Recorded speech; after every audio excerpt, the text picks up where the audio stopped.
എല്ലാവർക്കും നമസ്കാരം. ലിബറൽ റെസ്പോൺസിലേക്ക് എല്ലാവർക്കും സ്വാഗതം. മൈത്രയൻ എങ്ങനെയാണ് ഹാഷ്മിയെ ഒതുക്കിയത്?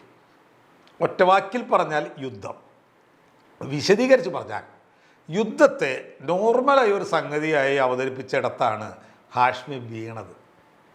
നമുക്ക് ഈ വാർ ജേർണലിസ്റ്റുകൾ എന്ന് പറഞ്ഞ ടീമിനെ അറിയാം. യുദ്ധം റിപ്പോർട്ട് ചെയ്ത് യുദ്ധത്തോട് കടുത്ത എതിർപ്പ് വന്നവരാണ് ലോകത്തിലെ വാർ ജേർണലിസ്റ്റുകൾ.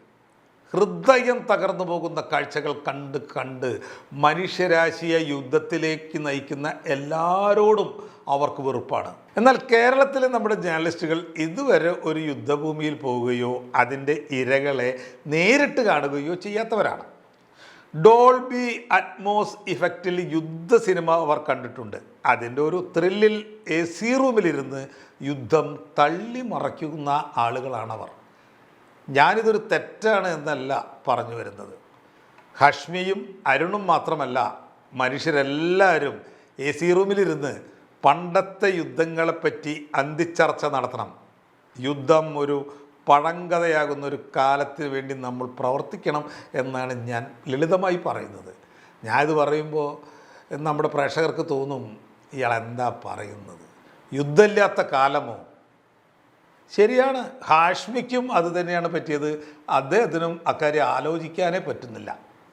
ഇതൊന്നും ആരുടെയും കുഴപ്പം കൊണ്ടല്ല. ഹാഷ്മി മാത്രമല്ല, ലോകത്ത് ഇന്നും അധികം ആളുകളും കരുതുന്നത് യുദ്ധമാണ് നോർമൽ എന്നാണ്. യുദ്ധം എന്നും ഉണ്ടായിരുന്നു.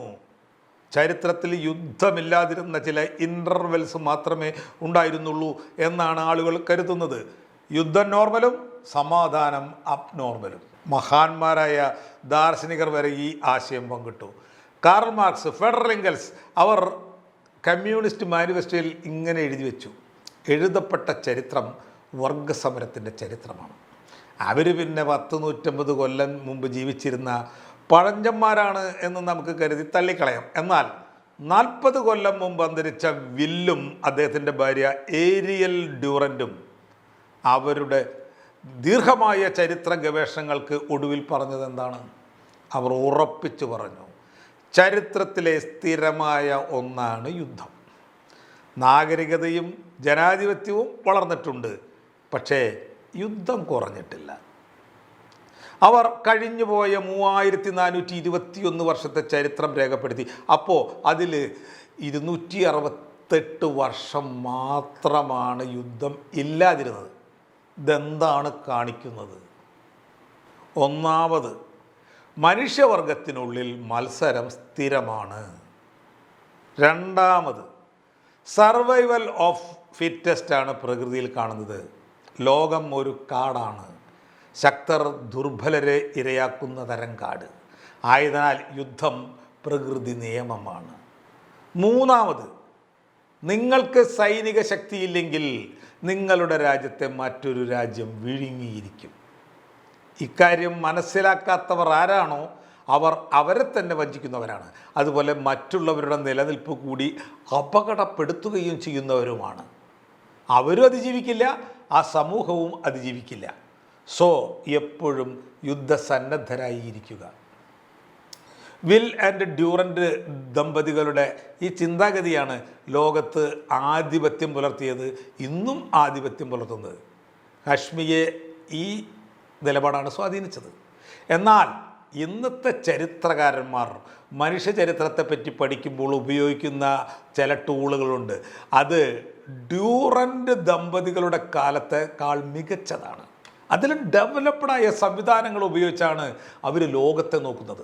പുരാവസ്തു ശാസ്ത്രവും പാലിയോസുവോളജിയും ആന്ത്രോപോളജിയും ജനിതകശാസ്ത്രവും പുരാതന DNA പഠനങ്ങളും ഭൗതികശാസ്ത്രവും രസതന്ത്രവും remote sensing and geographic information സിസ്റ്റവും ജ്യോതിശാസ്ത്രവും ഭൂമിശാസ്ത്രവും ഭൂരാവപശാസ്ത്രവും പാലിയോഗ്രഫിയും നാണയശാസ്ത്രവും ഫോറൻസിക് സയൻസും ഒറ്റക്കെട്ടായി നിന്നാണ് ഇന്ന് ചരിത്രം ചികഞ്ഞുകൊണ്ടിരിക്കുന്നത്. ഇങ്ങനെ കിട്ടുന്ന അറിവുകൾക്ക് പണ്ടത്തെക്കാൾ കൂടുതൽ വ്യക്തതയുണ്ട്.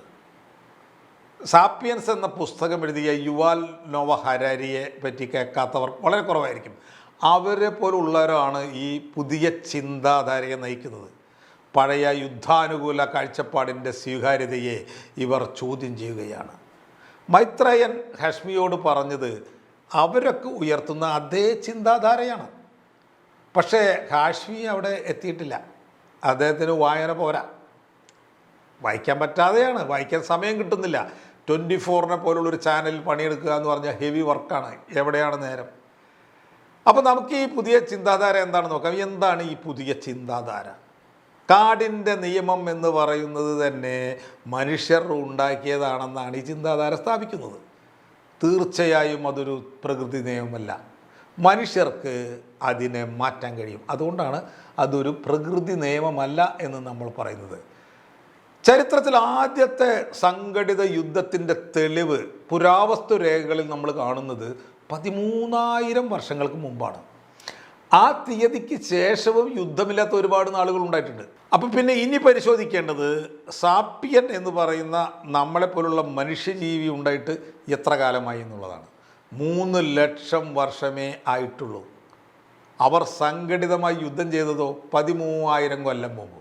അപ്പോൾ 2,87,000 കൊല്ലം യുദ്ധമേ ഇല്ല. അത്രയും കാലം അവർ കൂട്ടം കൂടി ജീവിച്ചതിന് തെളിവുകളുണ്ട്.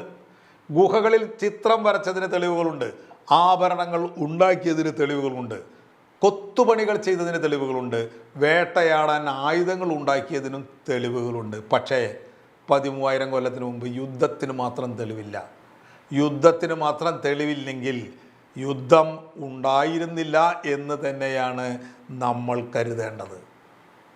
മനുഷ്യജീവിയുടെ ചരിത്രത്തിൽ 2,87,000 വർഷം ഇല്ലാത്ത ഒന്നാണ് യുദ്ധം എന്നിരിക്കെ ആ യുദ്ധമാണ് നോർമൽ എന്ന് പറയുന്നത് വെറുതെ എന്തിനാണ്?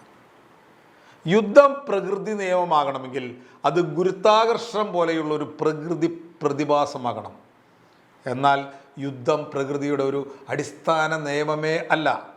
അതിൻ്റെ തീവ്രത, അതിൻ്റെ നിലനിൽപ്പ് എല്ലാം സാങ്കേതികവും സാമ്പത്തികവും സാംസ്കാരികവുമായ ഘടകങ്ങളെ ആശ്രയിച്ചാണ് നിലനിൽക്കുന്നത്.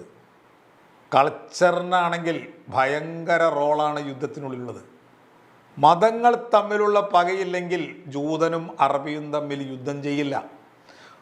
മതങ്ങൾ തമ്മിലുള്ള പകയില്ലെങ്കിൽ പാകിസ്ഥാനും ഇന്ത്യയും തമ്മിൽ യുദ്ധമുണ്ടാകില്ല. സാംസ്കാരികവും സാമ്പത്തികവുമായ ഘടകങ്ങൾ മാറുന്നതിനനുസരിച്ച് യുദ്ധങ്ങൾക്കും മാറ്റങ്ങൾ സംഭവിക്കുന്നു.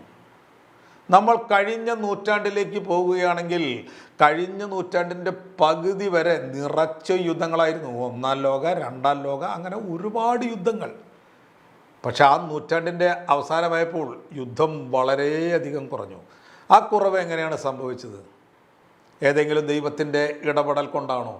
അതോ പ്രകൃതി നിയമങ്ങളിൽ വന്ന മാറ്റം കൊണ്ടാണോ? ഒരിക്കലുമല്ല. മറിച്ച് മനുഷ്യർ മെച്ചപ്പെട്ട തെരഞ്ഞെടുപ്പുകൾ നടത്തിയതിൻ്റെ ഫലമായിരുന്നു. ആധുനിക നാഗരികതയുടെ ഏറ്റവും വലിയ രാഷ്ട്രീയ പ്രസ്താവന അതാണ് നോ വാർ എന്ന മുദ്രാവാക്യം. മനുഷ്യരുടെ ധാർമ്മികമായ നേട്ടങ്ങളിൽ ഏറ്റവും വലുതും അതുതന്നെയാണ് നോ വാർ. ഇതിൻ്റെ തെളിവ് എവിടെ എന്ന് ചോദിച്ചാൽ ആ തെളിവാണ് മൈത്രേയൻ ഹാഷ്മിയോട് പറഞ്ഞത്. 1940കളിൽ കേരളത്തിൽ തന്നെ 3 അതിർത്തികൾ ഉണ്ടായിരുന്നു. കേരളത്തിൽ നിന്ന് തുടങ്ങി രാജസ്ഥാനിലെ ജയ്സാൽമീർ വരെയുള്ള പ്രദേശങ്ങളിൽ നിരവധി നാട്ടുരാജ്യങ്ങളുടെ അതിർത്തികൾ ഉണ്ടായിരുന്നു.